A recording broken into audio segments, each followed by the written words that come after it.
humanly possible. I'm going to look at my condoms real quick. I hope you don't mind.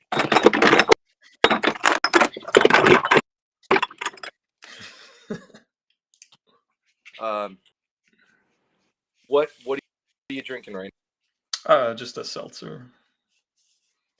What kind? I'm a seltzer aficionado. The Market Basket raspberry flavor. Oh, a true. I heard that they taste tested that the true French raspberry seltzers, and they couldn't tell the difference. That's. Well, I am a fan. I would believe that. I would believe that just based on the fact that I am a fan of the Market Basket. So. Are you now? Is that youth? You market basketed and then it's just held on, or is this basically when I moved to the East Coast again, I was like shopping at Stop and Shop for a while, and then when I moved down to where I am now, I just started shopping there. It was quality stuff, a little less expensive, so I can't complain. So I love Stop and Shop, New Englandness of it. I never shop. It's across the street from me, and I still don't shop there. You don't Trader Joe's. You're blipping in and out, but no, I don't have a Trader Joe's. Hi, Jonathan Brown. How are you? I'm gonna make some yogi tea. Nice. I had some tea with dinner. Look who's the Queen of England. I'd be dead then, wouldn't I?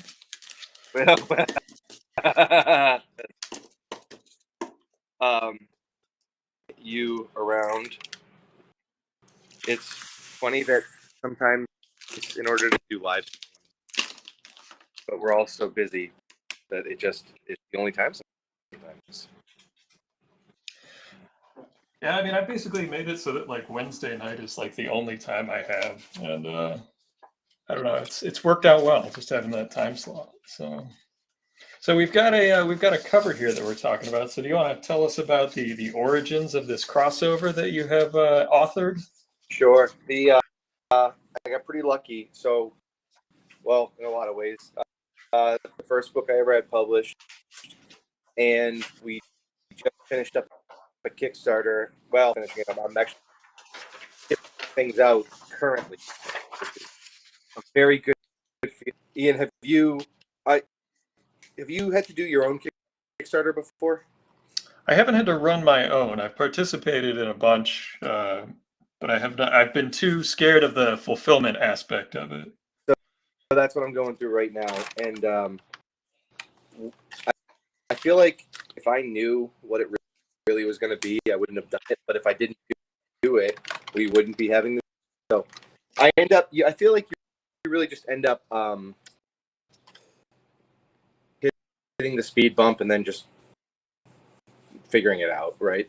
Like that's I thing, and I screwed up a lot of things that I would definitely do differently now, and kind of I don't know. That's just the way I've always learned too. Is I got to mess it up before I get it right. So, and the boxes are the first few backers have been sending me pictures, and part of the Seance Room, very fortunate, is that Tim Seeley actually agreed to let me do a hack slash, which is kind of nuts, honestly, really. From Massachusetts, who just had zero, fought and struggled tooth and nail for everything. Talking about a hack slash crossover with my comic is kind of unfathomable, honestly. Like, it doesn't even, I can't, yeah. anyway, so we did it, and right now, which is really really incredible, is a cover that Jay from Rubber Chicken Comics commissioned.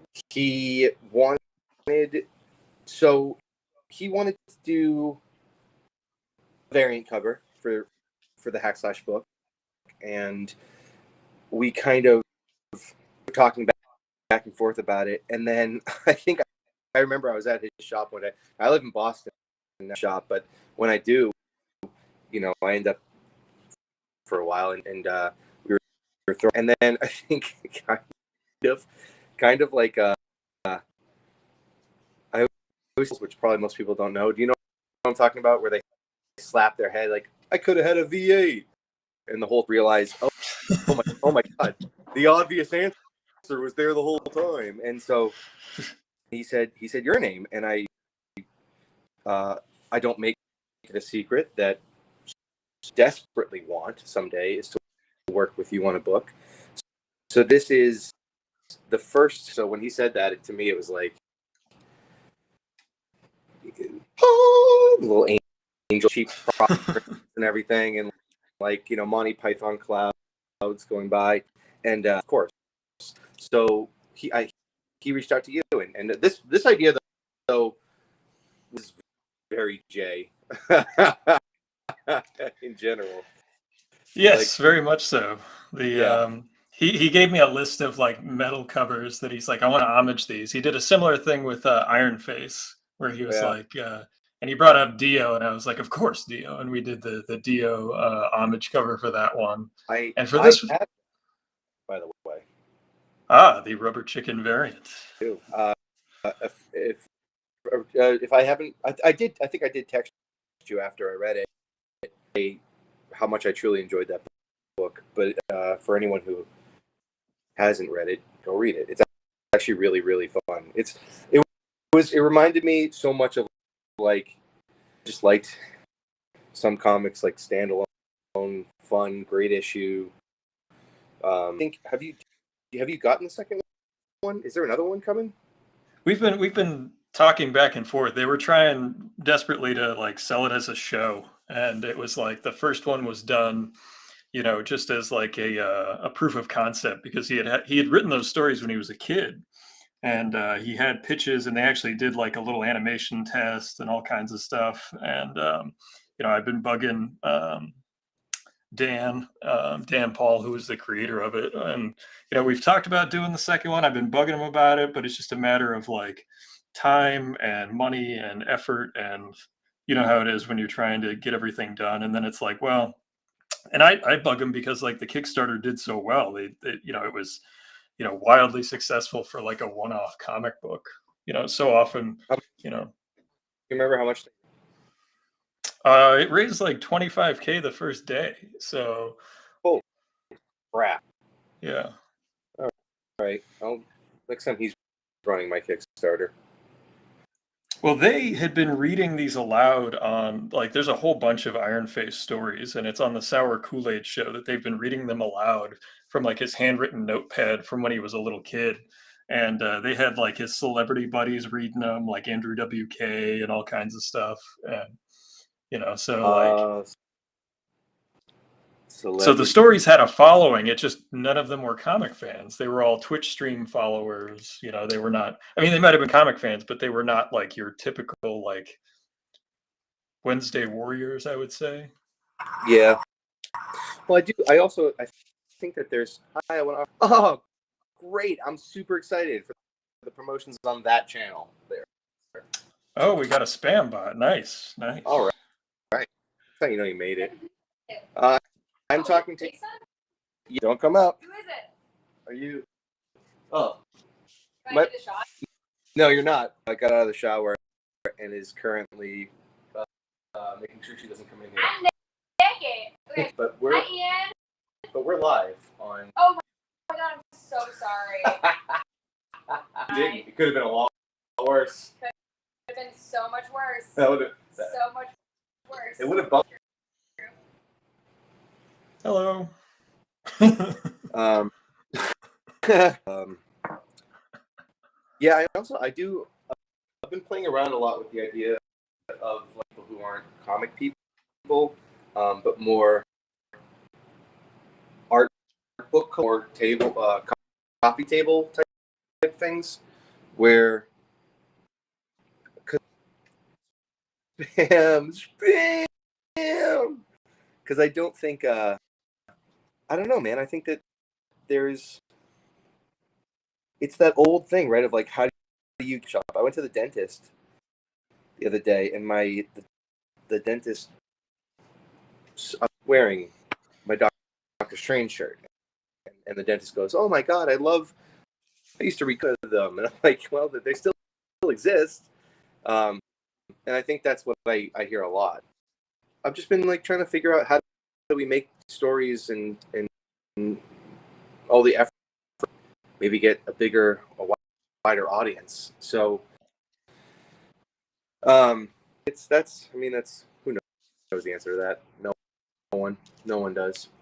Yeah, it's tough. I mean, I think that we're so in it, it's tough to realize how far the general audience is away from what we do. Like, they're really far away. And, one of the things I've tried to educate myself on better, especially with, the last show in New Orleans, I've got a couple other shows in like out of town cities that I'm doing conventions, is that comic conventions, as opposed to like other places like the newsstand or the comic store, are now really an entry point for comic book readers. And we are like the representatives of comics that are there. And it's That's our it. job to introduce people to them when we're at those shows. Yeah, super accurate. A lot of, so it's like a different generation where I think the idea of creator is or comic book reader was so,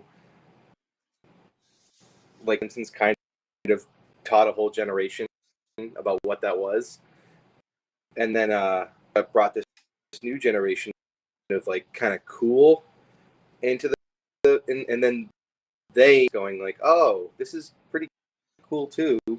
You're not awful. Yeah. Well, not all of us. Just Ian. Everyone else is awful. Only Ian is good. And then, Right. But yeah, the cons. My thing is they're so expensive now that I actually scaled way back on cons this year. They definitely can be expensive. And, as far as like, and you know how it is, you're always looking for like, is it a place where I can split with somebody, or can we split a hotel, or is how much is the flight there? Like, it's trying to balance, like, can I make my money back? And for you as a writer, it's even harder to do it because, at least, the artist can sell sketches, which are like a higher price point, and basically like your time is the cost. Yeah, that's a good point. I do. I figured out I can write these on these old posters at the shows, and doing the horror stuff. So I'll write. You tell me what your spice level is, and we'll do it. So that was kind of cool to get that going. Well, how do I commission write? Watching you guys do what you do, and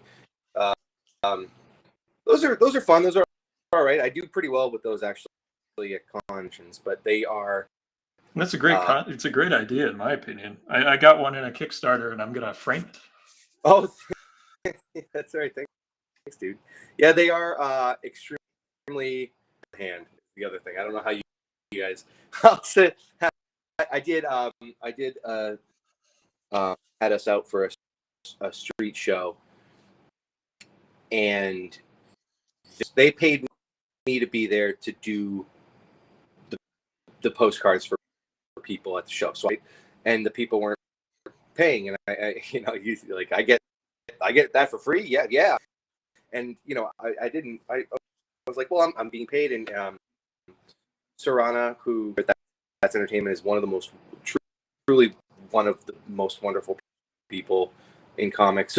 So every time I was like, yeah, okay, 3, because you're like, so by the end of that one, I think I ended up doing that day. I ended up doing about 100 ballpark, and my hand was the one that holds the pen was so badly cramped that on the drive home, I think like this, you know, because Wow. I couldn't get my hand anymore. So I don't know how you just sit there all day with a pen. I've actually been taught some different ways to hold the pen so it doesn't hurt so bad. So I don't know how you hold your pen.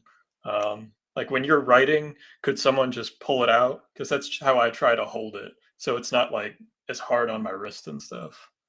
No, I like remember the little rubber grips they put on the pens to learn how to hold the pen right. I do, yes. Yeah, and I'll hold it between the middle finger and my ring finger to get the enough words on those postcards to really make it like worthwhile story. You have to write so small and so precise too, and sort of a factor in it as well. Yeah. I don't know if you could. No, you probably could. When I'm holding it, you could definitely not pull it out. So that's probably show me at some point. That'd be neat. Yeah. Yeah. It was just a, yeah, in this case, it's, you know, it's like, again, between the two index and the middle finger, you put it behind the thumb, and then you just bring these three fingers together. And then you just don't squeeze it so hard. You try to use your whole arm to write with or draw with instead of just your wrist. That's a huge. How would you? I'm like trying to think if I can actually. I don't know. That's how you get, you know, the longer flowy lines. Is if you try to do those with your wrist, it comes off as like herky jerky. You got to use like your whole shoulder. Because this is just the wrist. You know, if I try to do an arc with just the wrist, but if I use the whole arm, you can just see that there's a different trajectory of the arc. That the last sentence of my life was probably one of the single best and most interesting things I've watched in Brad. There's a YouTube video of Neil Adams explaining it, because he does it with a brush, and he actually explains the technique a lot better than I just did. But yeah, it's a certain way of doing it. There's certain lines that I have to use my wrist to get, like on this cover. Like there's just so many people crammed on it. Like I wish I had drawn it larger. I'm going to have to use my wrist a lot more, and I'm going to use like a, you know, for the ribbony bits on the bike, I'll have to use a French curve and things like that to keep the lines straight, just because it's so small. Like I'll go in there with a French curve and draw the edges out. That's kind of awesome. What when they, so this, I think we didn't necessarily say this isn't to Bernie Wright's and Meatloaf, right? Yeah, right? Yep, this is the Dead Ringer cover. Yeah. So, with that,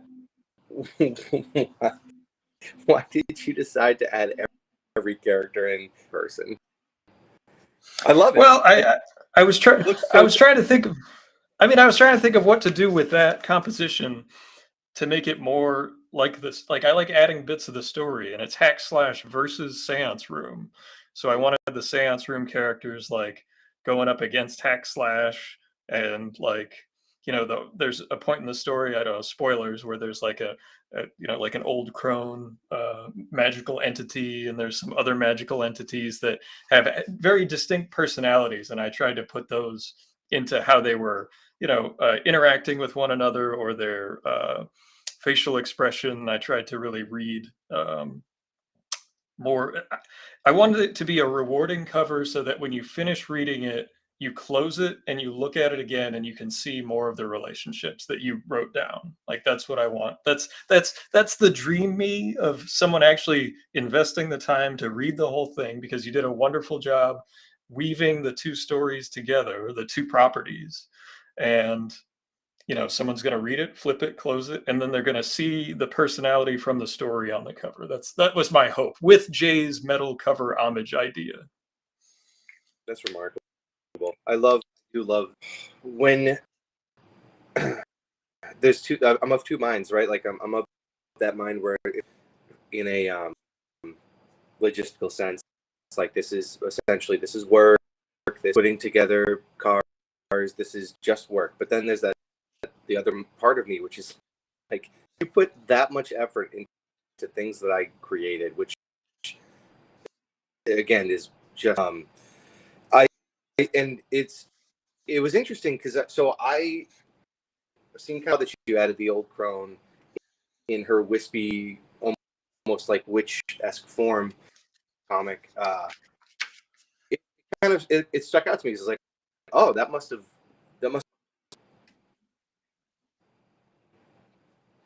Oh, you're cutting in and out. I'm going to try to do a quick fix, just to check to see if it's from my end. Okay. Boop, boop, boop. Is it from? I'll keep talking. Hey guys, Ian Chase Nichols here. I like to draw things. I created the tick. If anyone says different, they're wrong. It was me. I created Nichols. That's a fact. Put it on Wikipedia. Now, can you hear me?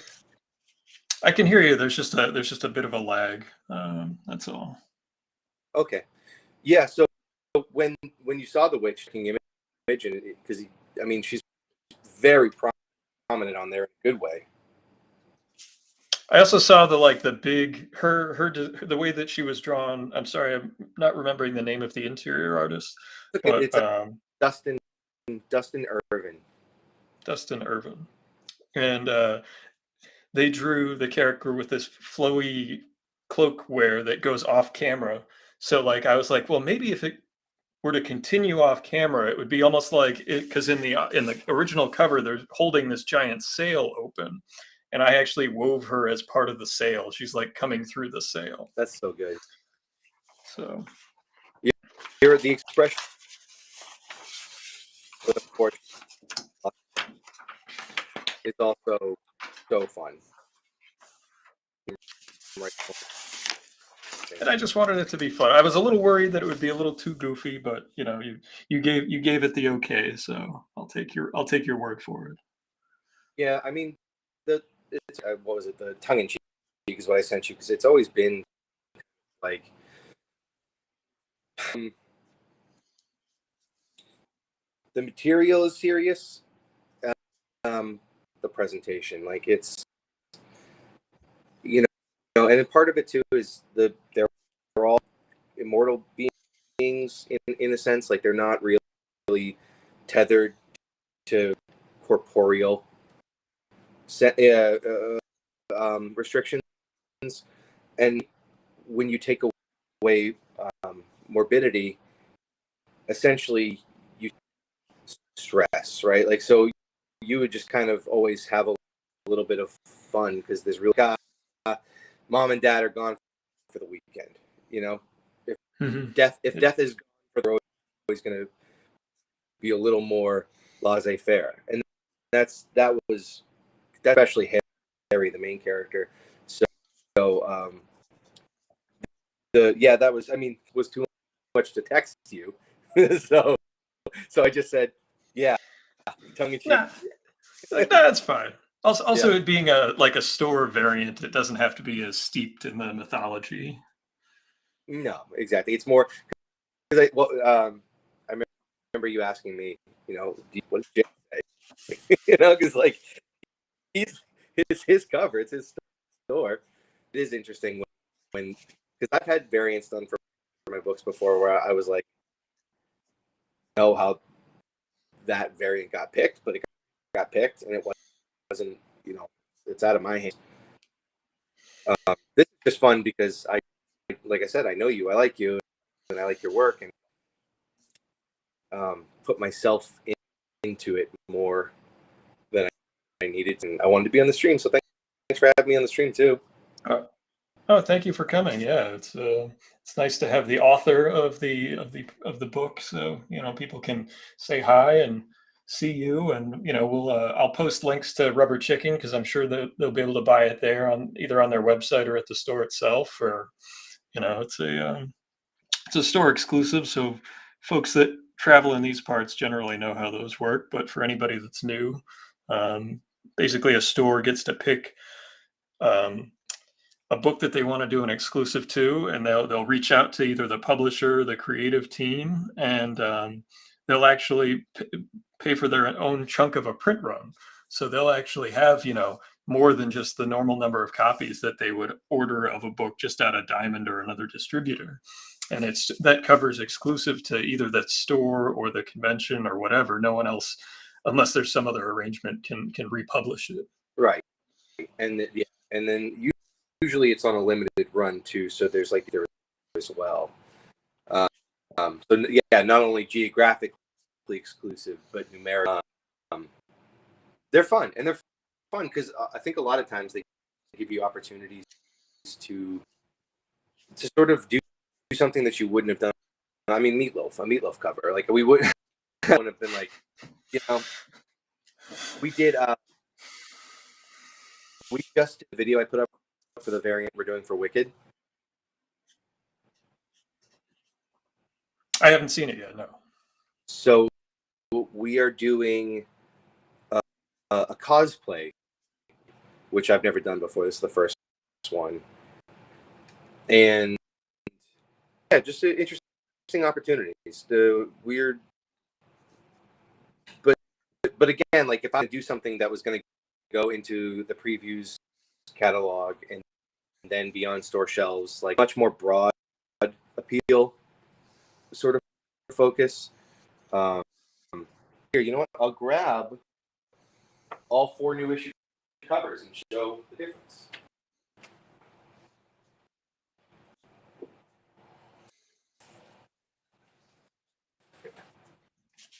I will say that a lot of the store variants that I generally, especially lately, have been asked to draw have been or have been made of my own book have all been like homages of some kind.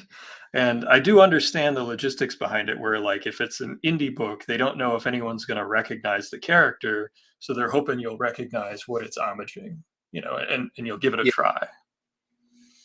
I mean, I will admit they are fun too. Like, I think Marvel and DC both hit kind of home runs with the hip hop album, the movie variants too, and then Slash right now with Local Man, he's doing all the Image #1 homages. I think the only homage cover that I would not ever want to do is the Spidey 300. I think we've reached our limit on that. Unless it was one of the big two saying the only way we'll hire you is if you do a Spidey 300 homage, I think I would respectfully decline. Someone else would love to do it. Right. That's someone else's been waiting for that moment. Have you ever been asked to do that?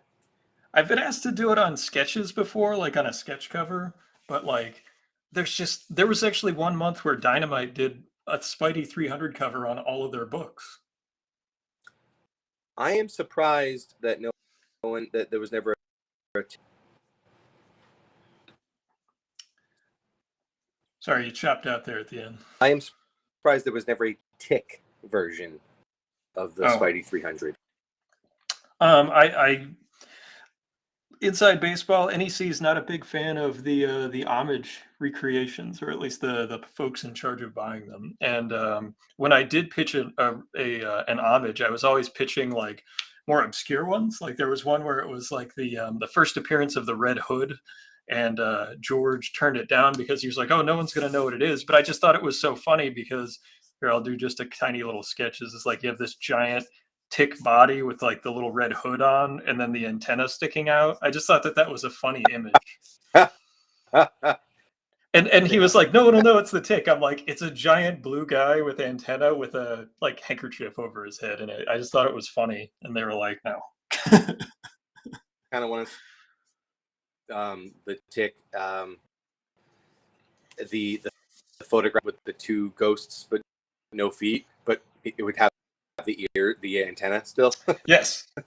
See, that would be funny. See? Yeah. So I brought over the cup. Like these are two of them. Like this is Show them off. this is the one that Ben Goldsmith figures on it too, which is also very exciting. 30 Days of Night and Gentleman Wormwood. He's got a couple created himself that I really like too. But so for like you can see it's very that's broad appeal. That's just it's a spooky face. On a comic stand, you can pick that up right away. And then similarly, a guy named Drew Roush, who he's this really incredible, almost like the old Beetlejuice cartoon. Speaking of Beetlejuice, and you know the Harry, the main character there, who you have on the bike. And again, it's got a little pumpkin ghost coming out, and then the man. So I think that's great.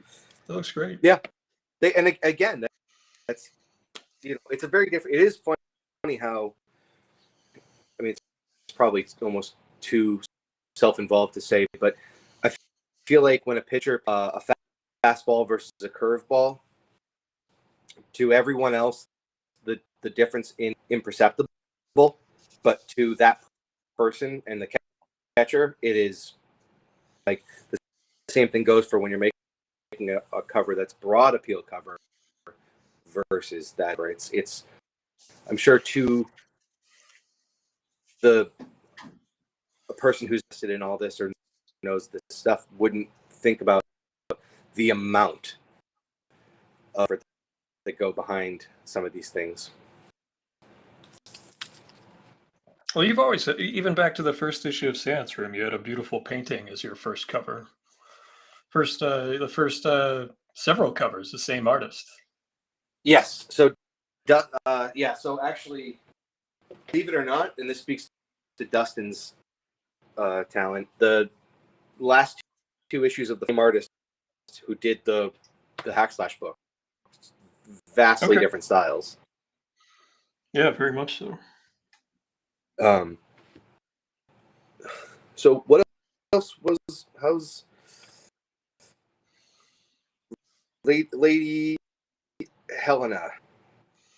I've had to put her on the shelf just for a little bit, just because I've picked up some of these covers to do that I needed, that I promised that I would get them done. I've got one more after this, and then I have to do a piece for a friend of mine's. I think it's for, he runs a convention, but I think it's for just his his store, where he wants me to just do a Red Sonja piece for him. But then I've got the Helena stuff that I chip away at, just because you always got to have something that you can keep working on late at night after you've put in a full day. And I can always draw a lady killing monsters. That's like the thing I can draw when it's one bloodshot eye, as we used to say. And then, the other thing that I have about, I would say,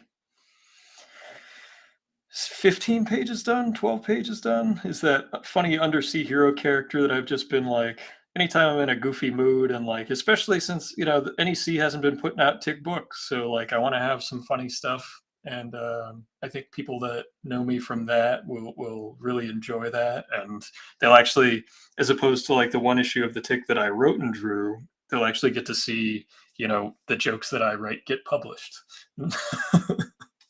So shoulder.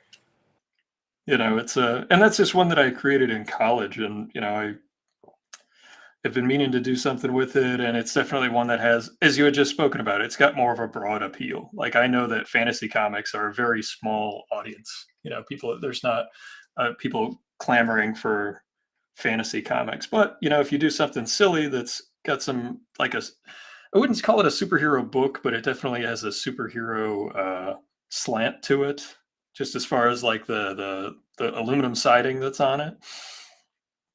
And I chip away at those, and it's just like I can't work on the same thing every day, and I can't work on like I mentioned earlier that I do a fair amount of graphic design work, and it's for some of the different conventions on the East Coast, like Rhode Island, and the other shows that they run. And when you're doing, you know, relayouts of the same poster for like 50 different ads in a day, you definitely want to like add a little bit of maybe something a little funny at the end of the day instead of something, a little heavier. But when I sign up to do this other stuff, like I have to put that stuff to the side and get it done in time. And I try to balance it, as I'm sure you do, with whatever your deadlines are and your schedule is and what your bills are. I just racked up some good dental bills I got to cover, stuff like that. Congrats. Oh yeah, no, it's always good. I will say your new looks so good. New what? The diamond grills you had put in. Oh yes, yep. That's the leftover Biden bucks from earlier in the last year. I was saving up, for a good diamond encrusted. No, it was 2 painful root canals, which was a lot of fun. A lot of fun. Oh, I had a root canal as a kid. Yeah.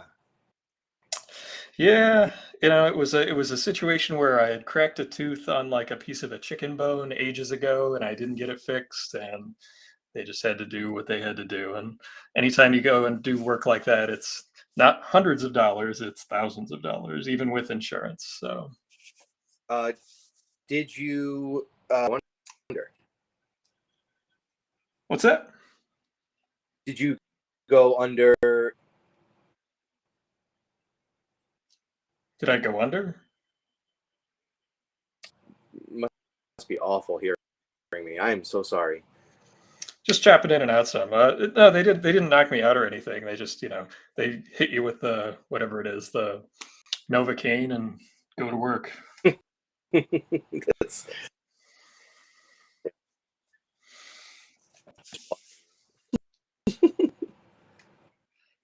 Yeah, and I did go back to work, afterwards each time, because I just don't have time, like with deadlines. And there was a point I just had a rough stretch where I had like sinus infection, dental stuff, and it was just like, and then now it's just trying to chop back through, get everything done, and keep everybody happy. And I'm lucky that the one cover I did earlier for that other Kickstarter for Carissa's book, she was very, very kind and completely understood. And I just try to tell people like, look, I'm sorry, I can't draw today because my face is very, very inflamed at the moment.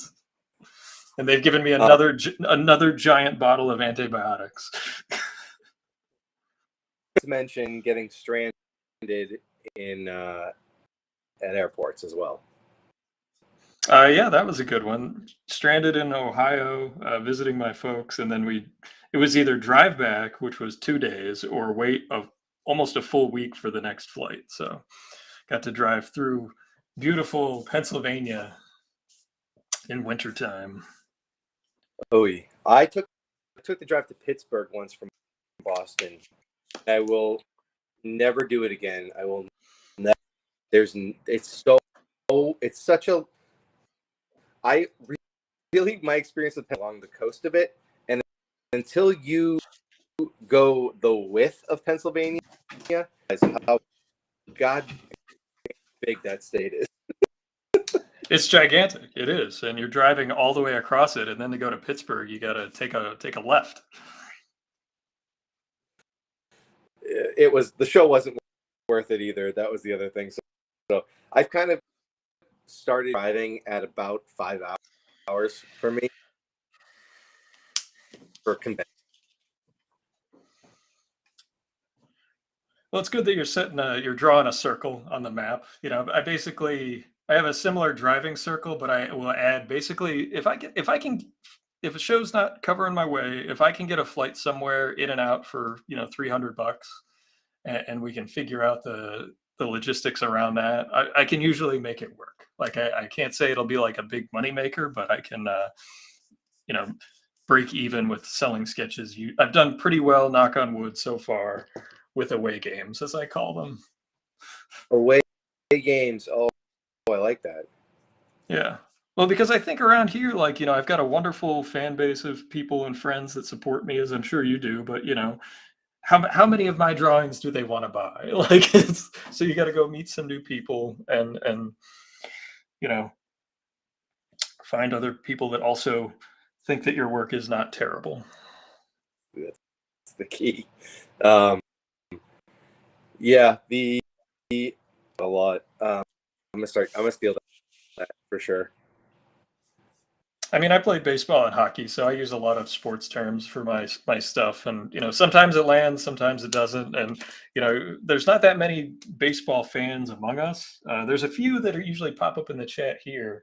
My buddy Douglas is a big baseball fan. John Lucas is a baseball fan. Ron Mars, but there's just not that many of us. No, and I have to admit, I am not one of them. I'm a football. Oh, okay. Yeah, which is a shame because I feel like it's, 5 minutes drive from one parks.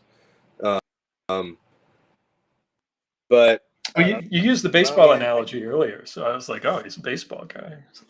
I did, the pitching thing. Yeah. I'm aware. It's not like if you all of a sudden said pitch hitter, I'd be like, I don't know, sir.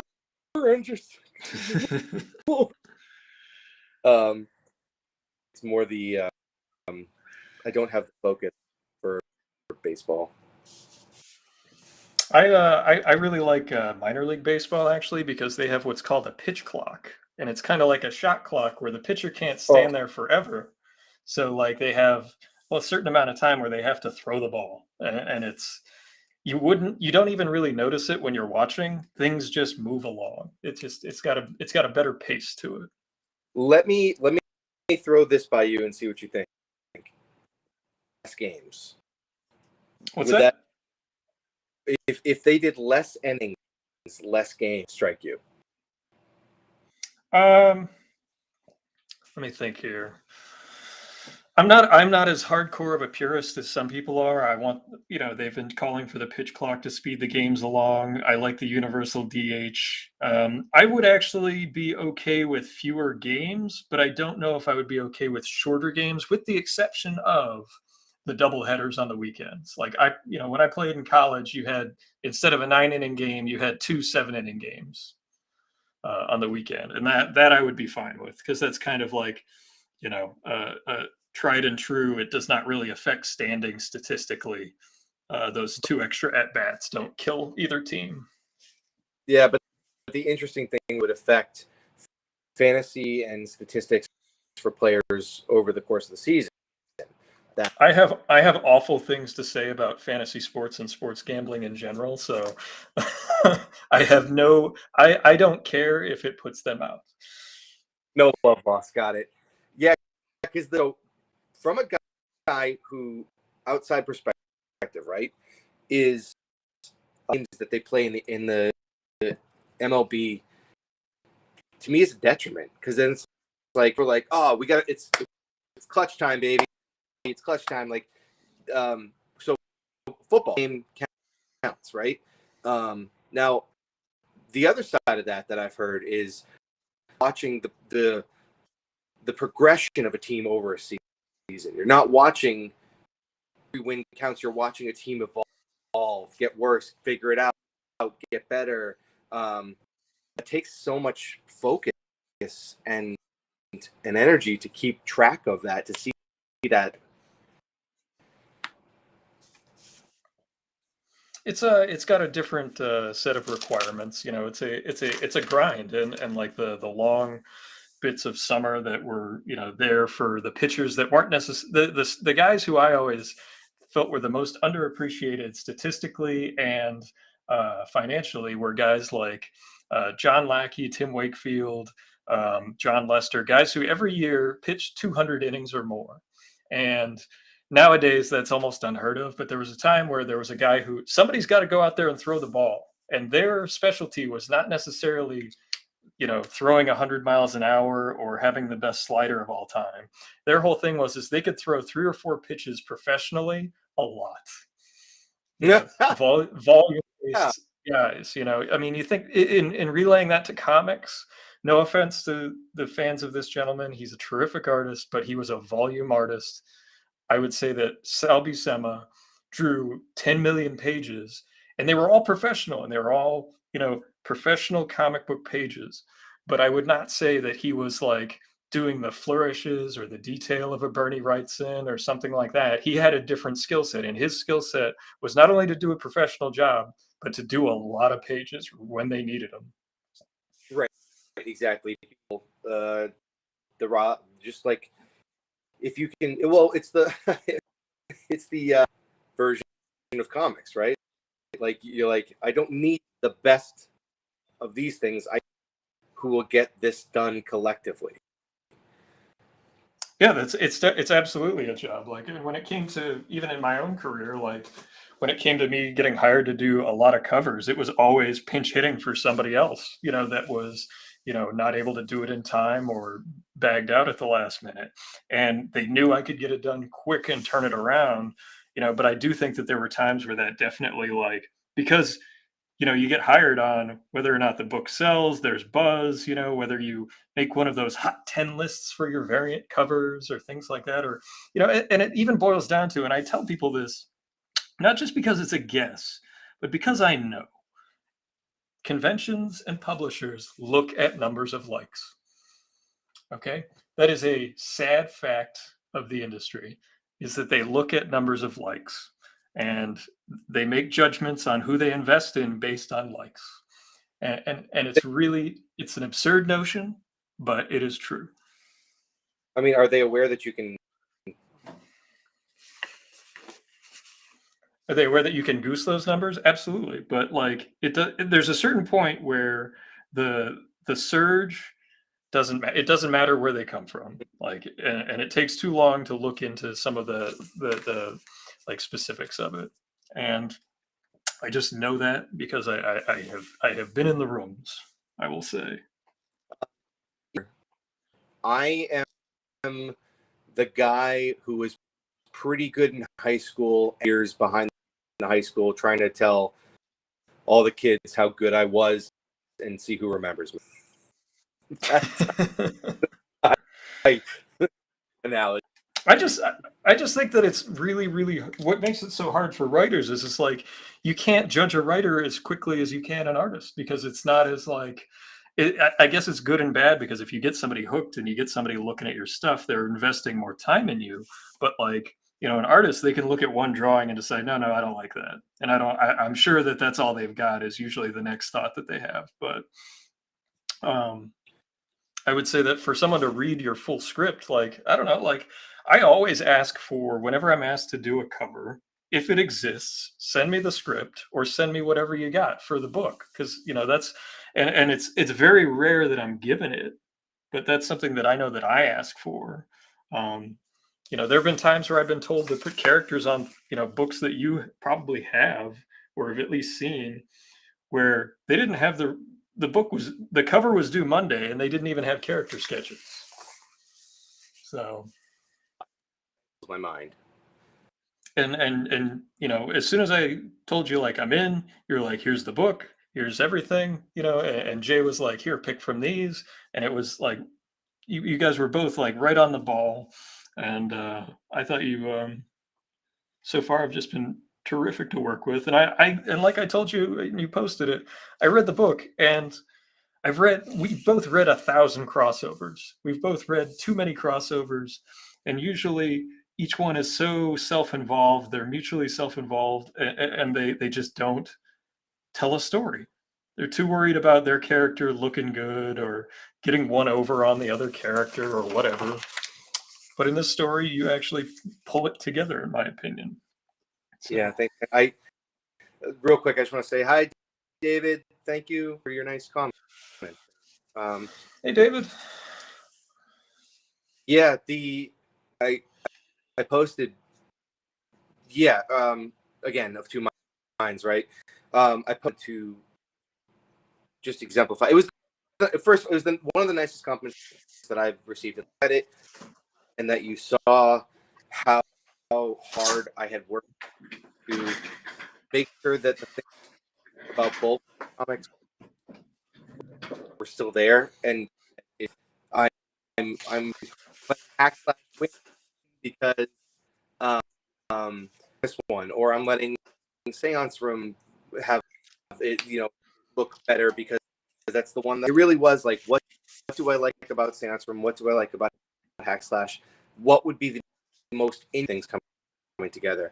And worked my ass off on it. And the fact that you saw it, not that people won't, but a lot of the times, and I'm sure you put so much work into something for people to just go, yeah, cool. That was cool. And you learn to accept that, and you're like, you don't hold. There's a level of devotion, dedication, thought that goes into some people shouldn't. Oh, my mic does keep cutting out. Son of a. Sorry, Doug. Well, and I don't know if you were a. Oh, sorry. Go ahead. No, I'm just joking. I'm saying, too blowing genius, left and right here. I've only read, I would say, I don't know, a handful of Hackslash books. I wholly admit that, and they were fun. I enjoyed them, but I probably have actually read as many Seance Rooms as Hackslash. So, like, to me, it being like not as knowledgeable in Hackslash, I still got the flavor. So that was what it was for me, as even just I didn't have to be a hardcore to find that, which was really nice. That's great. Yeah, we were drawing. I did a book called Seance Room. We made a Hackslash crossover and the exclusive cover that will be going to rubberchickencomics as a Bernie Wrightson homage being worked on. And I hope my mic didn't cut out. Yeah, from the writing side of things, you look at what would be the shape form of synesthesia, right? Where it's like I see things in shapes. I knew right away that it was like kind of like two rectangles by. That's how it looked in my head. But what that actually means is the thing that was connecting the two didn't need to be rectangles. Those are the big meaty parts, right? So you just need them connecting by this thing. And so the story hinges on this, just them, the both of them. Seance Room is all about psychological kind of cut downs, and Hackslash is about the physical cut downs. So I'm like, well, would work better, right? That's a pretty basic thing. So to connect them, you want your fast. I get this guy. So the guy that they're both kills animals. So like, because then the dirty work is done, right? So he's a shithead. In like 2 panels, you have zero questions for fighting over this in the first place. So you take care of that. You get that out of the focus, and it's like little things like that for keeping things moving, being conscientious about the space you're using, story, because you only have that 22 pages, like stuff like that. That's where kind of no one really would think about that, right? It's like just the setup alone to say, how do we, right? Because did that resonate? Did you figure that while you were reading it? Well, yeah, no, I mean, that was part of the whole thing of making it hard to do not only a crossover, but even just a one-shot story. And we've talked about this on the stream before of like, even the most complex stories, like the base of it needs to be able to be told in 8 pages. Like you should be able to do a recap of a whole book in like 8 pages at most. And in this one, when you set it up with the guy, and then you had the 2 ghosts show up. It was the king and queen ghosts. I forget their names. I'm sorry. king and queen. They're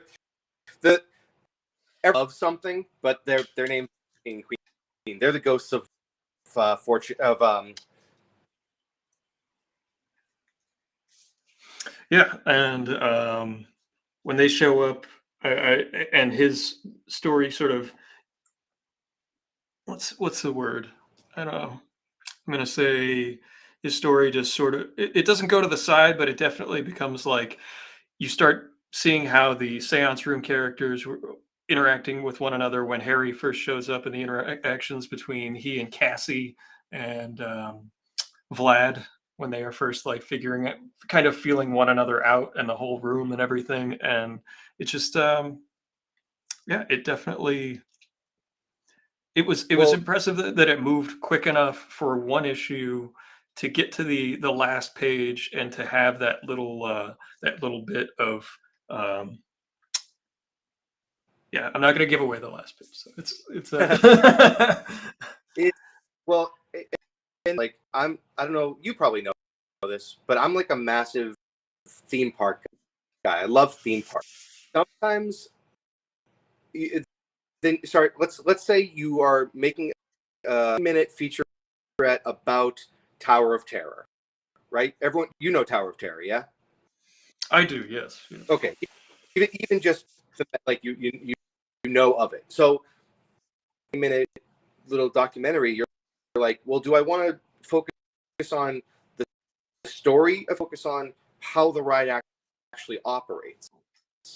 And as if you picture clear about, it's a much better, because then you can generate interesting, right? A doorknob is interesting because it exists, because it functions. So do you? But it's are you focused enough on part set up to begin with, right? So it's like, yeah, the story itself, guy who kills animals and goes in, and then Cassie is like, well, my thing works better. It's interesting to a point, but that's not it. This in that what they'll be reading and what they'll obviously be buying the cover of the J, and it'll be make the top 10. That works more than what the ride looks like and everything, because and it's I don't know, man, just again stuff that like you put so much effort into. But it's fun to talk about. I really appreciate you. First time I've actually talked about any of this stuff at all. Well, yeah, and we're lucky to have you, and you're lucky to see people get to see me working on a cover instead of just my own stuff. Which thank you for letting us do that. And I'm gonna try one more thing to see if it will fix your microphone. Hold on. Actually, so I've been on for an hour with you, and my phone is about to die anyway, and my fiance prime with me. Okay. And well, thank you for. So thanks, Ian. I really appreciate all the hard work, and let me know when you want to find me. Absolutely. Enjoy your evening, Ben. Thanks so much.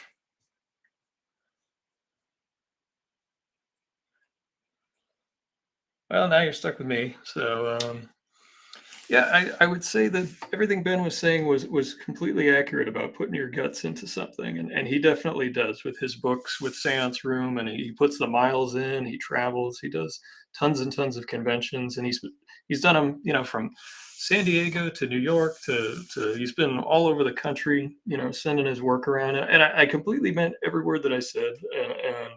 And about writers having to get their work in front of people to sit down and put the time in to read it is very difficult.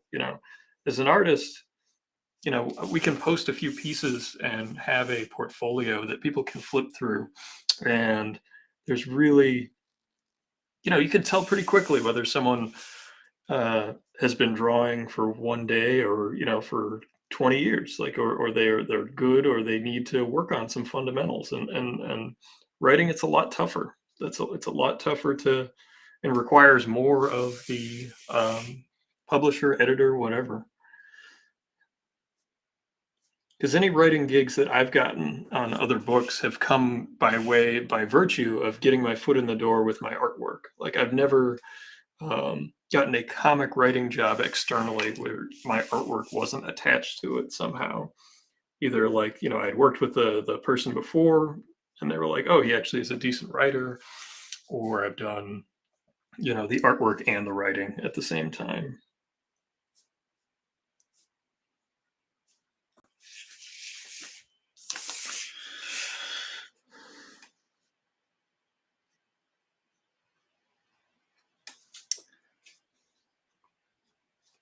And Ben and I have chipped away at the idea of working on a project together for some time, and it's just been a matter of getting, like everything else, like we talked about earlier, like having the time to put pen to paper and invest in projects like that.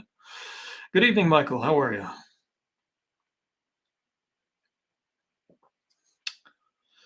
And I tried to fix his microphone on my end. I don't know if it was his phone or his internet, but I couldn't get it to get fixed. So I tried and failed. I'm sorry about that. I was actually quite nervous coming on today because I'm working on, what's gonna be, cover artwork. So I need my A game. It's actually one of the reasons I'm going so slow.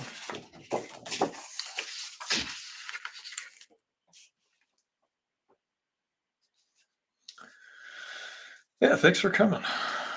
And thanks for everybody that's in the room already. There's a decent number of folks here, so thanks for coming and hanging out. I don't know if you're Hack/Slash fans. As I admitted earlier, I'd only read, let's say 6 or 7 issues of Hack/Slash.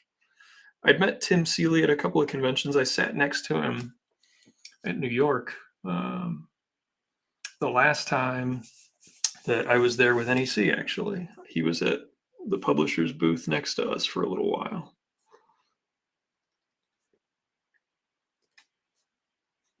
I'm sorry, but I don't remember which book he was promoting at the time. It was a number of years ago now, so it's probably already come out and been a gigantic success. And Ben talked about some of the things that have worried me about doing my own Kickstarters and stuff.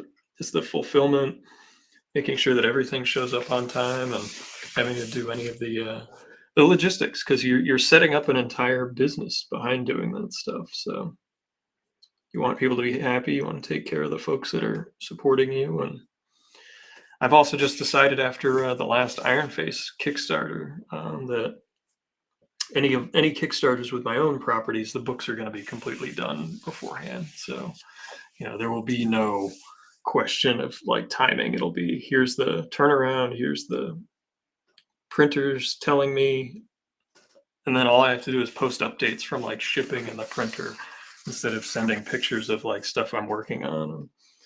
I got the Iron Face Kickstarter done. Everybody got their rewards, but it took me a long time, and I felt bad. And we did tell people it would take me a long time.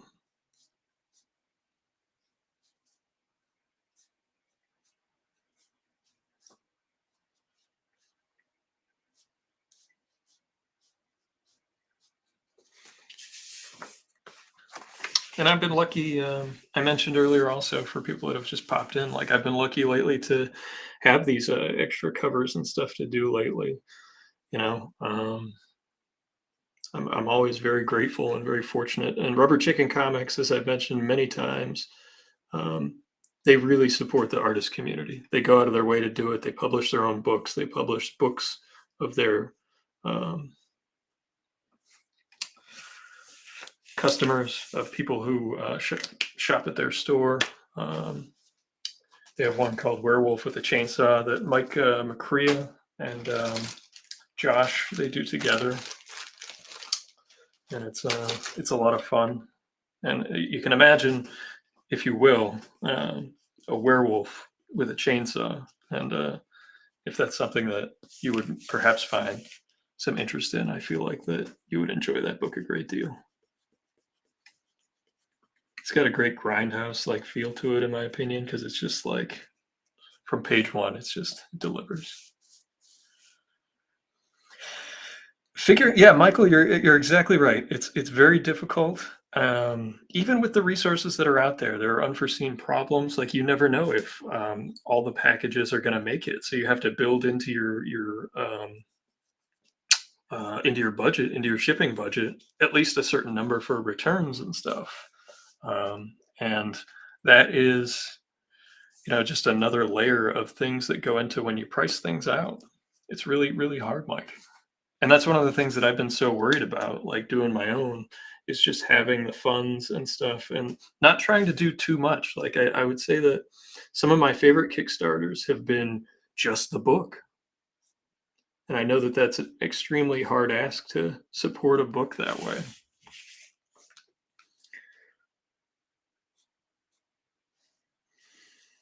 Because it's easier when people can do the add-ons and you can have more support from a smaller group of people. So it's really tough.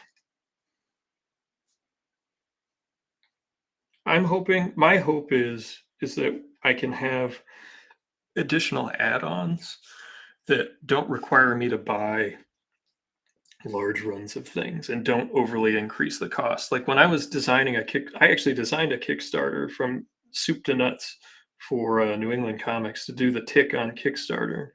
And basically I designed it around 2 shipping boxes and the weight and cost to ship those 2 boxes. So you either got just the comic and like the little rewards, or when you went for the bigger rewards, it went up to another level into another size box. So it was really just like designing 2 shipping boxes as much as it was like a book and everything else. So it was packaging on top of that. So product development goes into it, and it's really, really hard. And there are people that do it wonderfully and are very successful with it. I just don't want to, being only one person, let down people that invest in me at that level. So like that's a fear that I have. Even though I know people are very kind and would forgive mistakes, I just have a fear of that. Hey Jay, how you doing, man? Hey, look at that. We got another Jay Kennedy fan in the house. We're putting that right on the screen. I say another because we all know that my old man is the biggest Jay Kennedy fan in the world.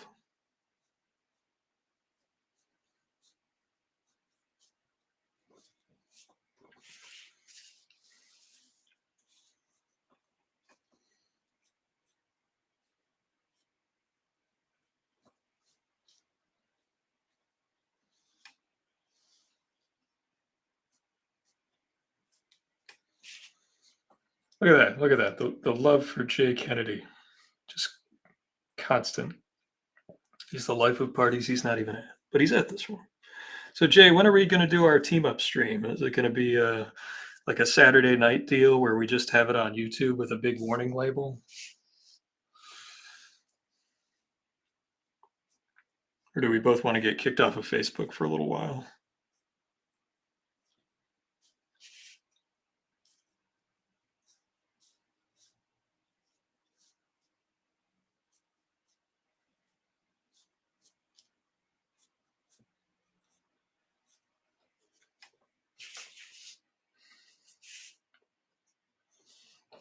What do you guys think of the long wispy hair here?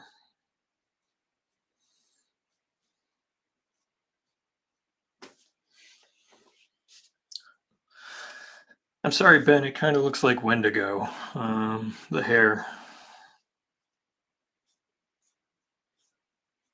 I have been working on some other little sketches when I have, 10 seconds of my life. Not sure where they went. Are they over here?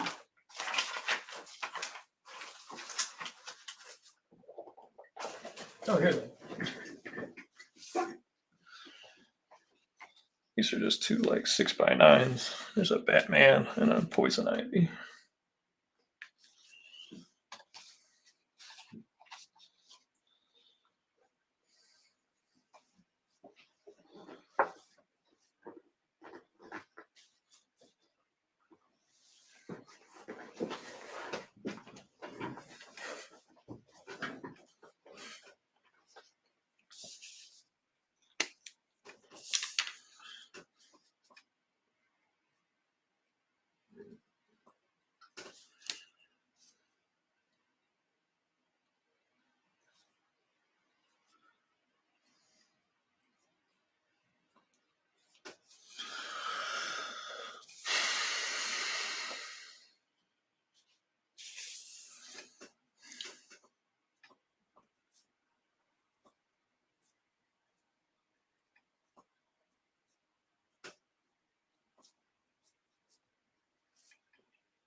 So what are you up to, Jonathan? You pick up any new books? Are you reading something good?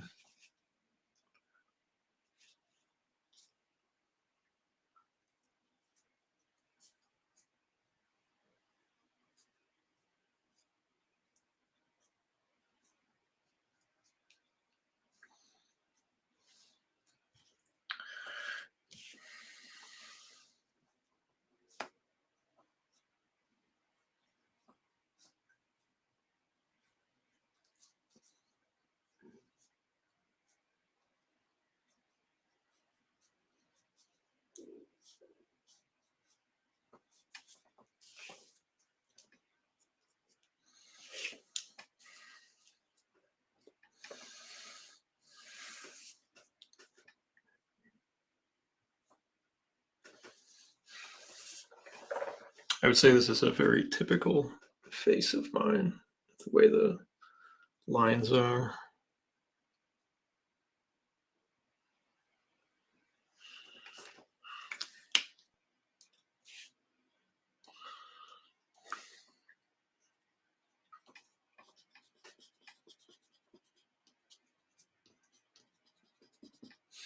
And one of the things you'll notice in the background is that there's kind of like a hatchy line that I'm going to do. And this is what I call toss hatching instead of cross hatching. I tend to think of cross hatching as being very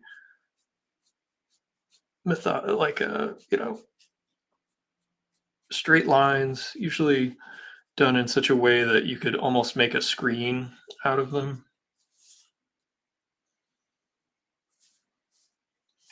But toss hatching, I would say, goes like this.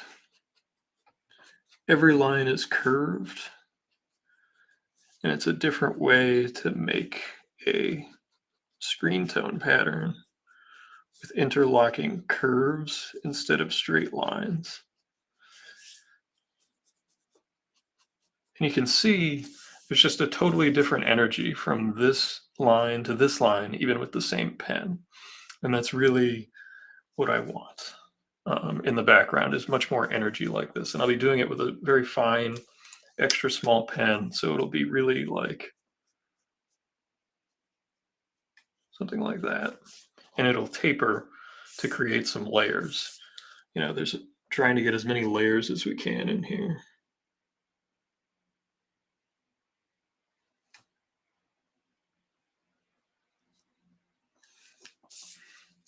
Let's see here. Have I seen Minutemen from Darwin Cook? I have seen Minutemen. I didn't read the whole series, but I do have the first couple of issues. I generally checked out anything that Darwin was drawing, whether it was that or the Parker novels, or even New Frontier, even though it's like cliche to say that's a great book, because it is.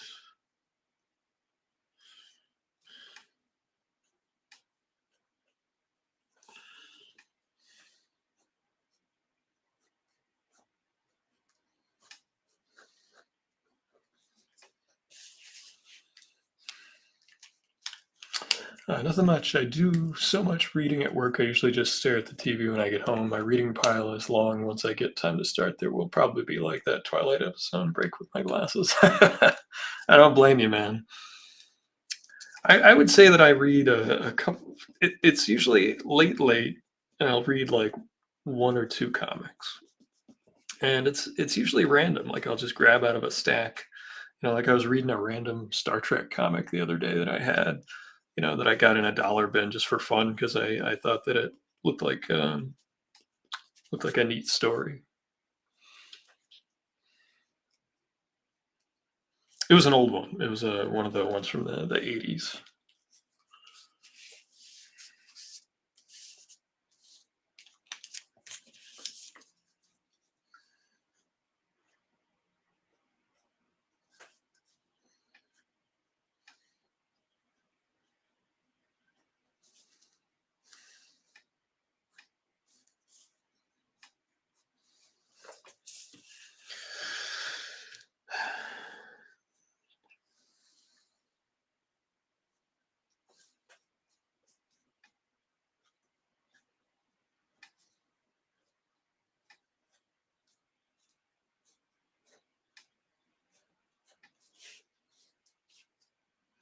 started reading a back issue article about Judge Dredd. Yeah, absolutely. No, that's a back issue magazine. I'll pick them up if I like them.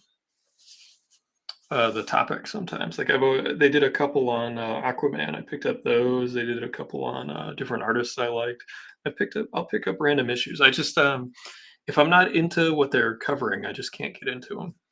And there've been a couple I picked up that friends of mine have written articles for.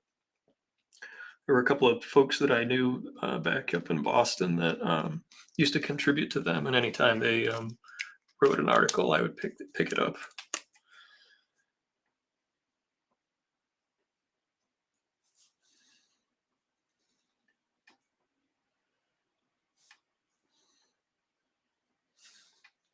You can see how long I'm spending on just this hair.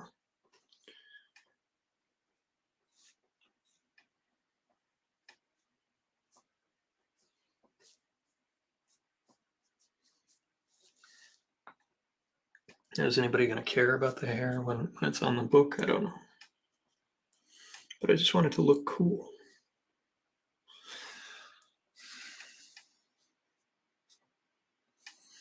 I've also been practicing drawing hair a fair amount lately. So different hairstyles. Like I was drawing some French chic hairstyles from the 60s. And was drawing some just different hairstyles. Just men's and women's hairstyles. Just trying to add to my, repertoire. Because if everyone's got the same 4 hairstyles, it just looks dated. That's one of those ways you can look at a new comic and you can sometimes tell how old the artist is. What everybody's wearing. And it used to be jarring when I was a kid when I would crack open a book that came out in 1990 that was drawn by Steve Ditko, and everybody was dressed like they were from 1960s American business casual. Even an artist whose work I've come to like after I, for a while didn't get it and didn't really like was Don Heck. He's become one of those artists that, like, when I finally saw him, you feel attacked. No.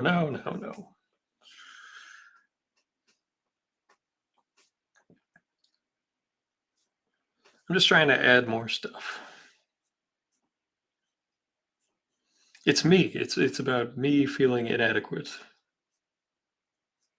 artistically. I'm needing to keep adding to maintain visual interest.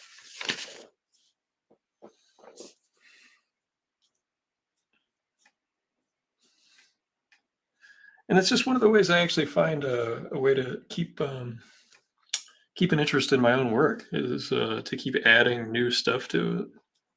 And hairstyle is a simple thing, or just different clothes. Like, I was looking at it wasn't even a fashion magazine. It was just a catalog like you used to get in the mail, but digital online from like the early 70s, late 60s. And it was just all different types of clothes.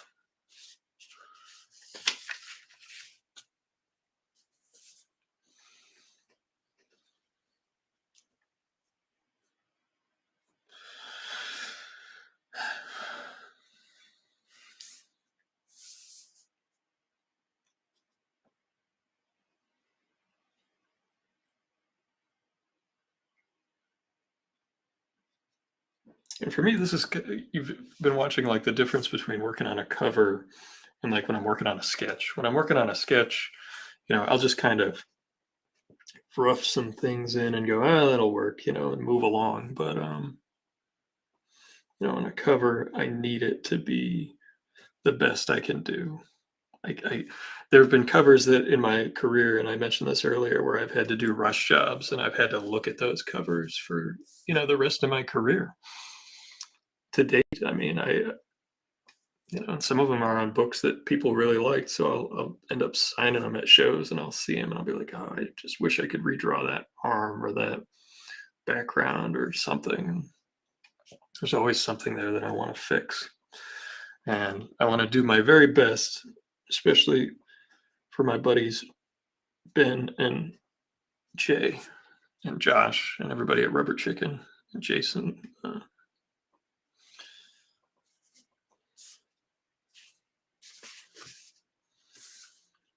Douglas, I think if he even just inked himself more, his work clicked for me when I saw him ink himself. So yeah, like if they had given him Joe Sinnott, like Joe Sinnott inked those Al Milgram pages you posted, he would have been very popular. Like Sinnott could ink anybody because the guy could draw, and so many inkers couldn't, draw.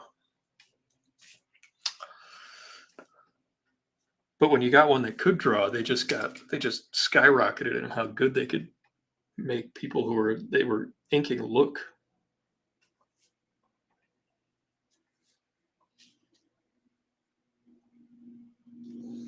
I don't know if I would go that far because I mean, even Joe Simon was a solid inker. I like some of those, like the Bullseye comics, and I like the early Kirby romance stuff. I do.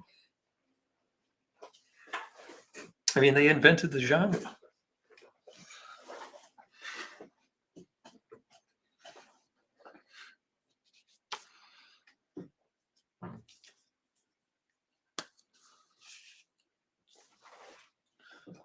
And I'm going to be honest, I never liked the gimmick inking by Neil Adams over Kirby. I didn't. Some people who are big Kirby guys, that's like their favorite stuff, but there's such a clash of like the illustrative and the design styles.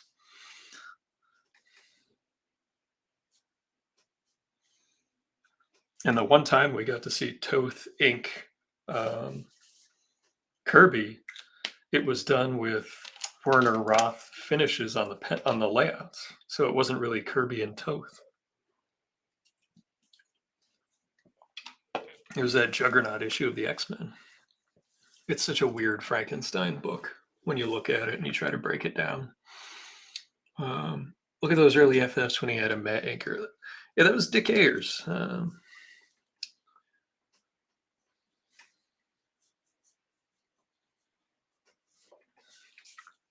me, the Dick Ayers stuff that I liked best was when he was doing like mystery stories, and he had solid pacing as a penciler. So you would pair him up with like one of the guys from what they called the Tribe, and that was like Tony DeZuniga would do like those beautiful flourishes, or like a Rudy Nebres on top of it. And I don't know how he felt about it. I never asked him that question. I did ask him at one time what he would have done if he got to draw Doctor Strange, and because he was doing the Human Torch half of the Strange Tales books, and I was sitting next to him at Mid-OhioCon actually, and he did a sketch of Doctor Strange for me, and we were talking about it because I was reading those issues, and he said it would have been more like an Errol Flynn movie instead of the amazing stuff that Steve did, like those crazy worlds and the different metaphysical stuff. And it's interesting to think like what would have happened to that character had someone other than Steve Ditko originated the look.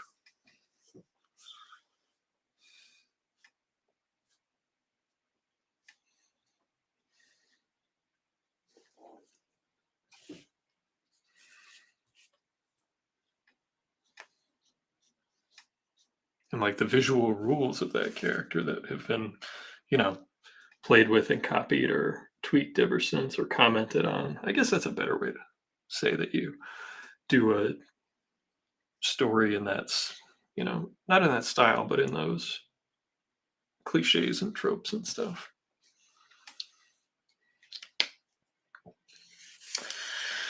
As you can see, I spent like 45 minutes drawing hair. I'm sure that was riveting to watch. But I actually think it came out okay. But I'll sleep on it and I'll look at it tomorrow and be like, why did I do that?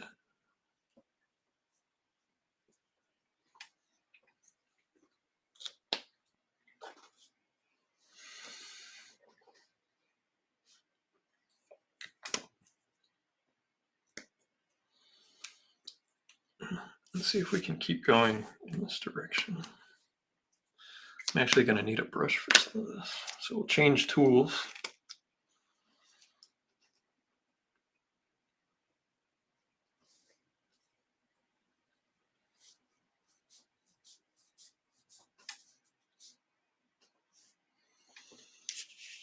Hey, Eli. Hey, thanks for popping in. Thank you, sir. Spending lots of time drawing hair. So, like, if you hit rewind, it'll just be like all these little lines getting filled in very quickly. This is the great Eli Stone, folks. He's working on a illustrated novel, and he's posting all kinds of stuff over on Instagram. So if you don't follow him, you can check that stuff out. Feel free to drop a link in there, Eli, if you're still hanging out.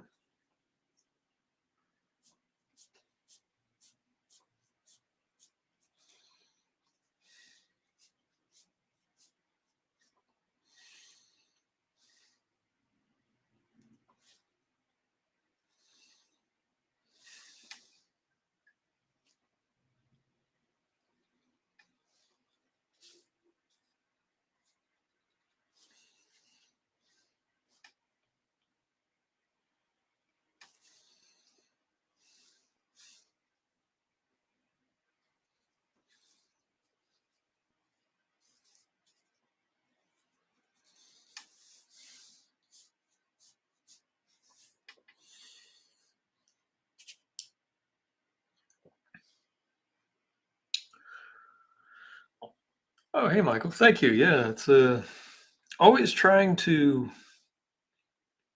add different dimension to the hands. I practice them a lot, almost as much as I practice drawing faces. Not quite, but pretty close. So I'm always trying to have different gestures and how to move the knuckles and stuff. So when you approach hands, do you have a like a formula, or do you look at a lot of reference, or how do you do it?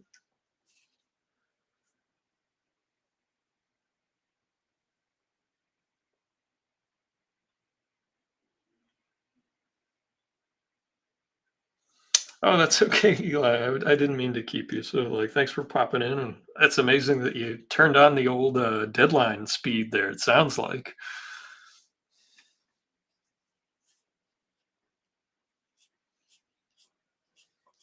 Enjoy your evening, sir. We'll catch up later.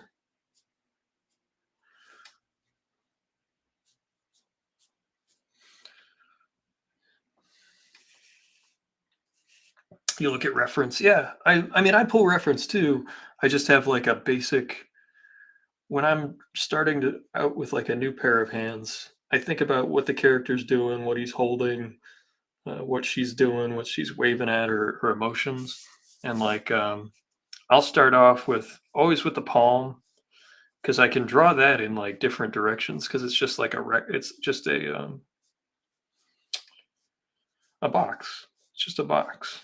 This is the palm of the hand. So like I can draw it straight overhead or looking like kind of right at you. And then I'll draw little circles for where the knuckles are.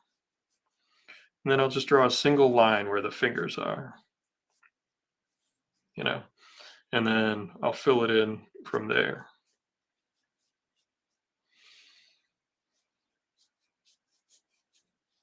That's kind of my formula.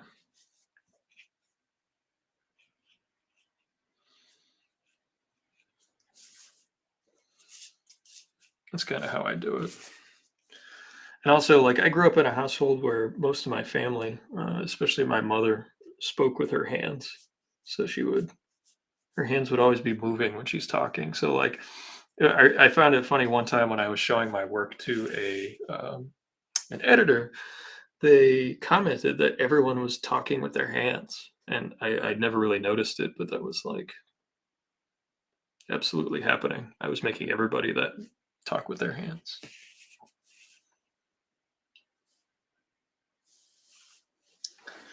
Well, you draw great hands, Eli. So, like, Mike, if you don't follow Eli, he's posted a page from his book that actually drew this neck on this character that just had so much character to it. It was just a neck, like, fantastic design.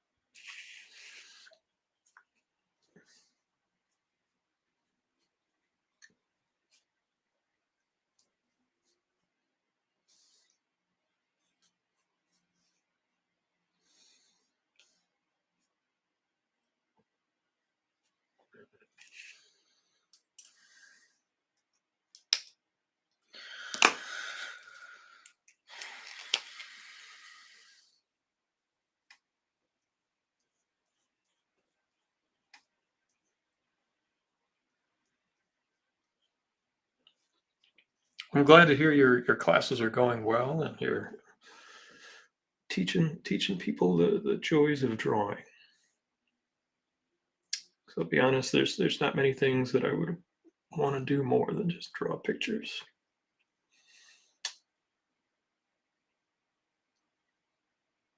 I like asking pros if they oh, excellent.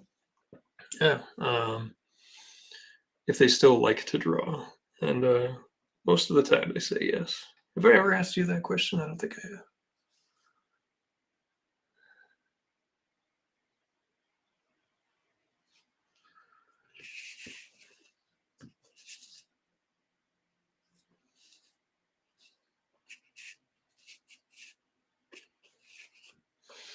No, Douglas does not enjoy drawing. What's the saying? You don't enjoy writing, you've enjoyed having written. I forget who that was attributed to.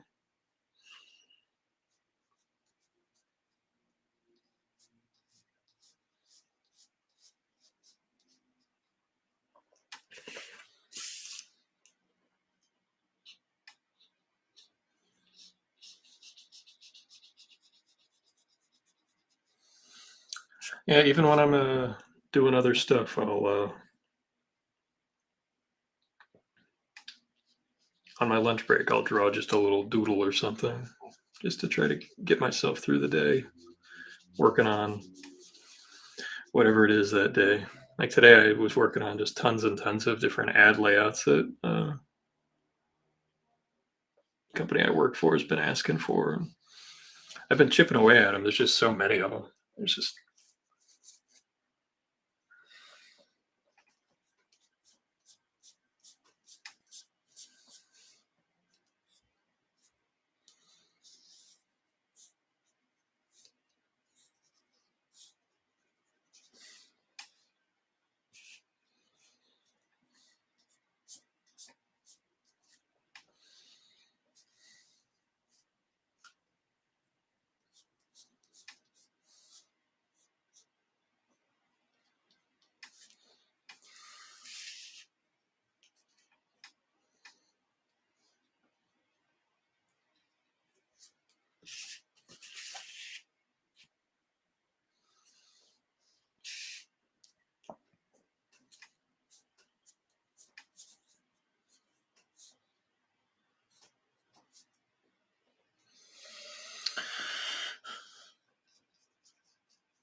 oh, thank you. I'll check it out on my phone.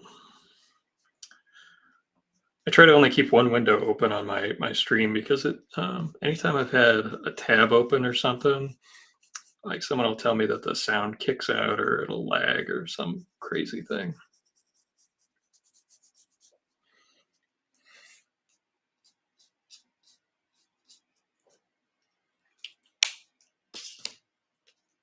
Take a look here.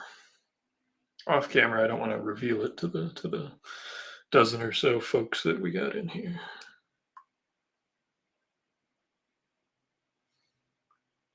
Oh yeah, and you posted a picture of you starting that the other day. So yeah, there it is. So clean. Look at those. Look at those tones. That looks terrific, Eli.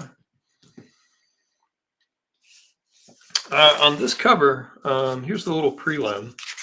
It's a book called Seance Room, and they're teaming up with a character called Hack Slash. And this store wanted to do a homage to the Dead Ringer Meatloaf cover.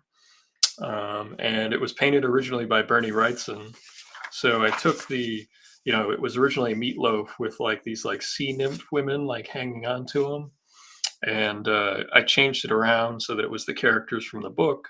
And I tried to add as much of the story as I could to the characters interacting. So they're fighting each other. They're, chasing after one another. There's the one guy who's the bad guy with his hand missing, and it's still in the overall composition of the Bernie Wrightson piece. So like we have there was no character here, but this old crone character like was in this big long cape thing. So I had her coming out of the sail that they were holding onto on the ocean. And basically it's a sailing motorcycle across the ocean with like a sea creature monster theme on the motorcycle. So it's quite ridiculous, and I am kind of I'm pretty stoked that it's this obscure. I hope that the execution is such that people dig it. Yeah, homage. Yep, it'll say after Wrightson and Meatloaf by the signature.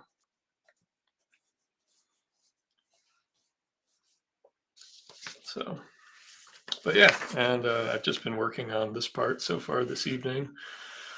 Tomorrow morning and evening, I will try to finish the rest of it. I've got a lot of stuff to do during the day tomorrow, so I probably won't be able to put too much during the daytime, but I'll have it on me just in case, lunch break, or I can squeeze a doodle out before I have to really punch in on stuff. Hey, have a good night, Jonathan. Thanks for hanging out. I'll catch you on the flip side.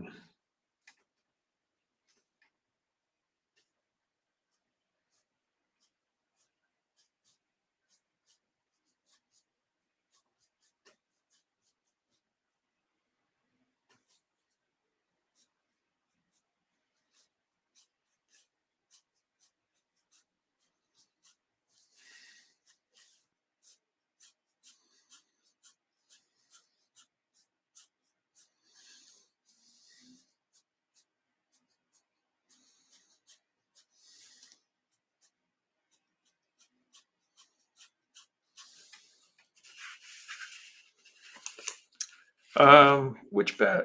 I think he did one of the Bat Out of Hell covers. Because one of them was done by Corbin.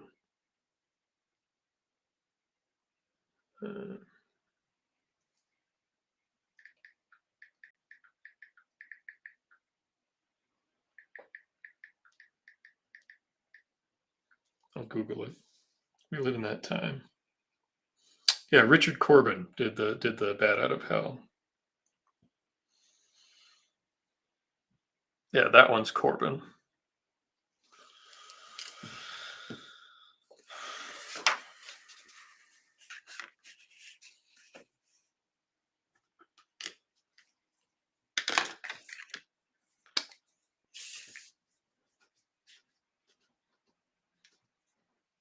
And Corbin, he did tons of, for people that don't know who Richard Corbin is, he did tons of stuff for Warren. He created Den and lots of other characters for Heavy Metal, if you ever saw the Heavy Metal.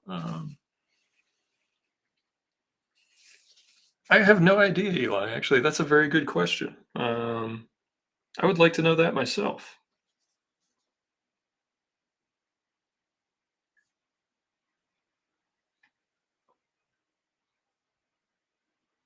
Or whoever picked him clearly was a comic book fan.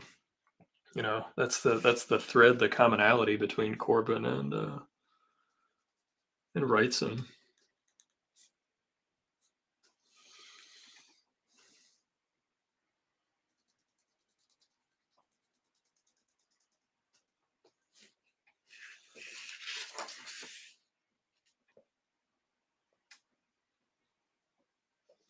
Yeah, the store that this is for is called rubberchickencomics, and they had me do a heavy metal variant for the book Iron Face. And so Jay had suggested a handful of different, who's the owner of the store, had suggested a handful of different metal covers to do an homage of. And I'm just such a Bernie Wrightson fan that I said, hey, what about this one? Even though I know Meatloaf is not really a, heavy metal artist. But we did, in my opinion, the quintessential metal on the last one, which was the Dio cover.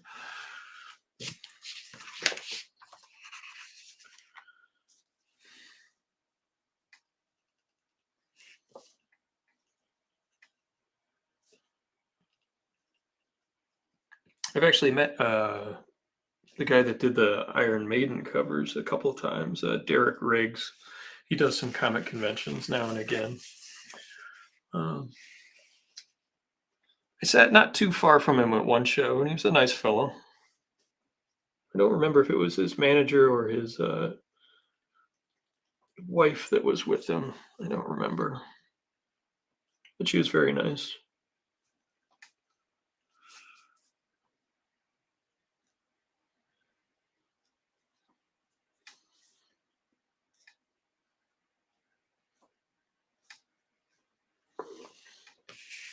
The other reason I picked that cover is because there was room for adding a bunch of characters without, I think, losing the recognizability of the cover.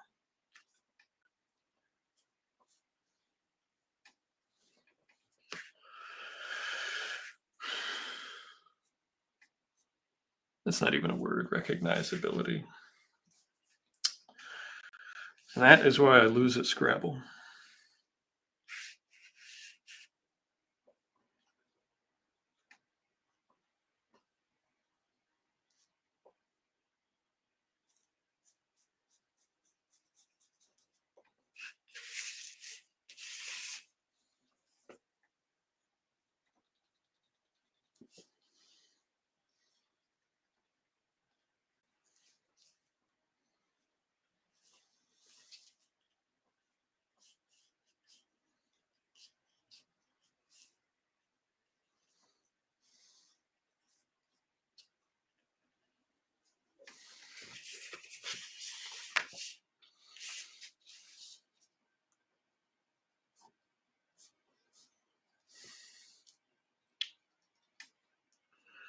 Eli, if you're still around at some point, we got to have you on. And I know you just said you were on a stream or a big deadline push with your class there. So you'll have to let me know what your schedule looks like.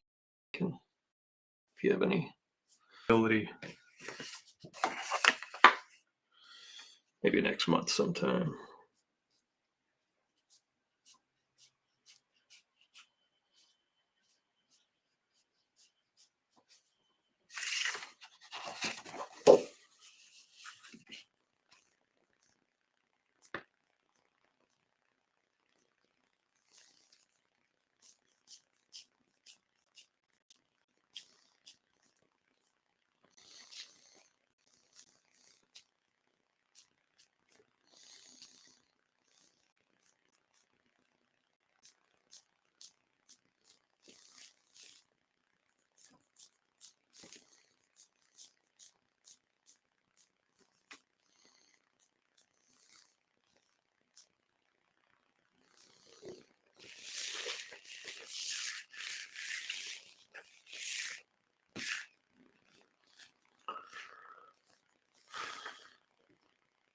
Sure, Michael. I could send you some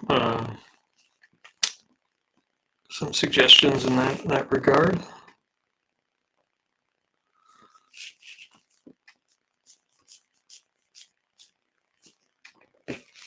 There's actually an interview between Will Eisner and Frank Miller. I think Frank Miller conducts the interview, and the whole book is just the two of them talking about different stuff in comics, and it's pretty interesting.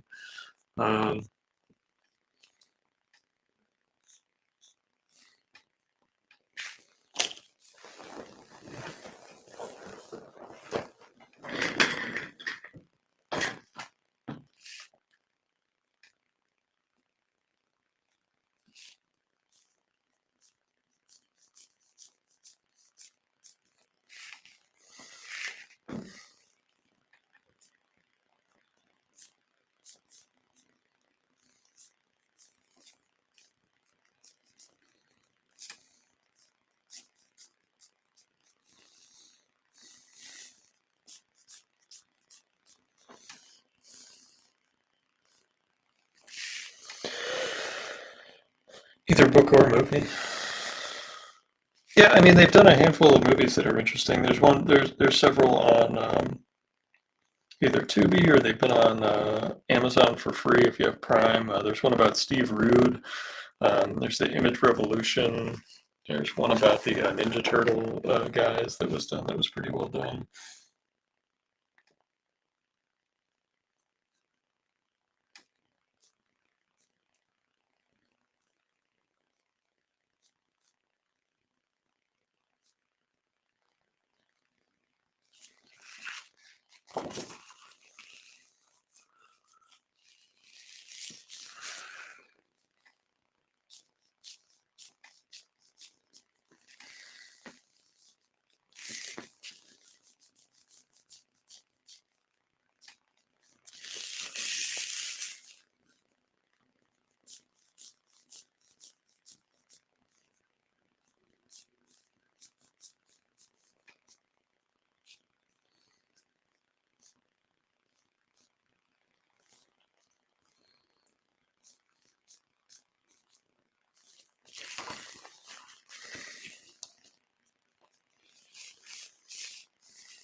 Now what I'll probably do is go back in with just a little bit of white in some of these spots.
I know this is all going to get covered up by the title and stuff. This is really just me being overly indulgent, I would say.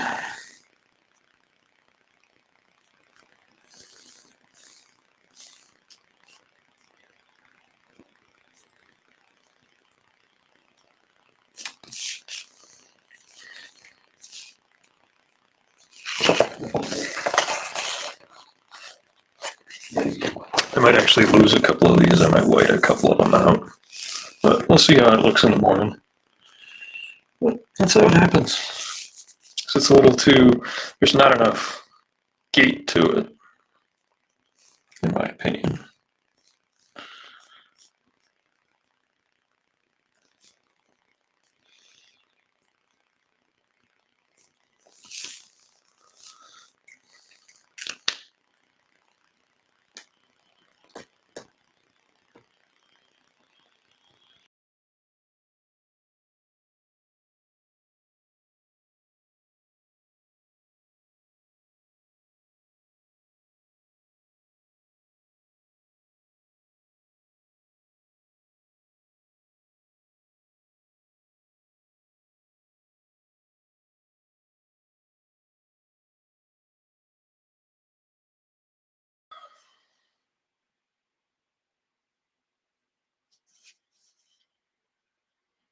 Does it sound better?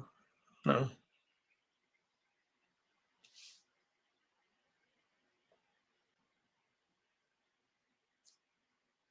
I don't know. There must be a lag or something.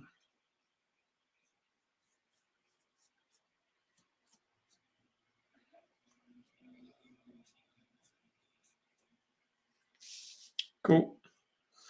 I guess what it does is when I do that thing, it resets the microphone. So makes sense why it would fix things.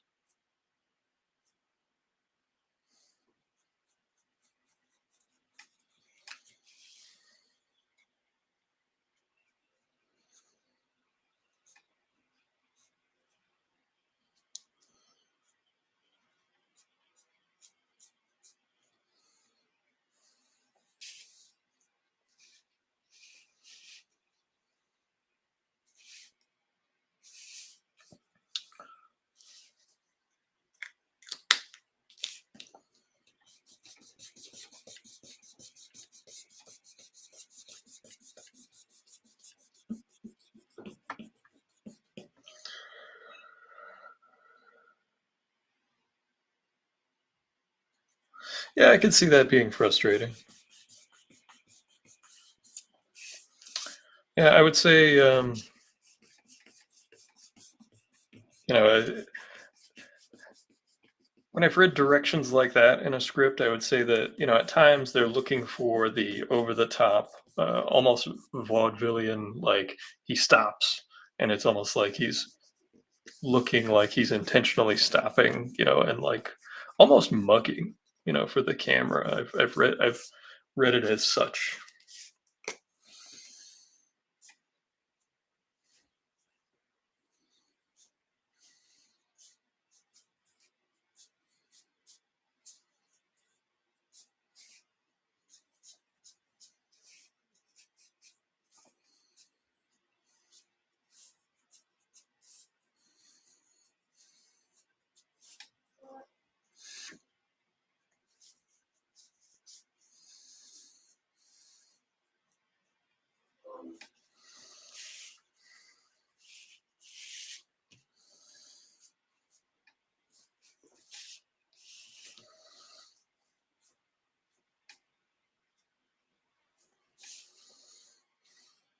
Like, please overemphasize this movement when it's something like that.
Well, we've crossed the 10 o'clock hour, so I'm going to call it a night.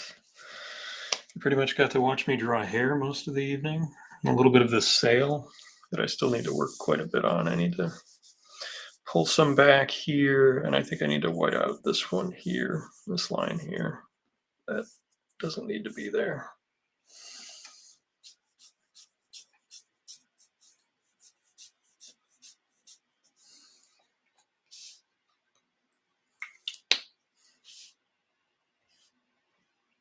So thank you all for coming. I will absolutely post whenever the piece is finished. I hope you enjoyed watching me work on this cover. I was a bit nervous doing it, so thanks for keeping me on here. And thank you, Ben, for coming on the stream. It was nice having the author pop in for a little bit. And I hope to see you next Wednesday. And Michael, Douglas, thank you all. Ben, I think there's a few other folks in there.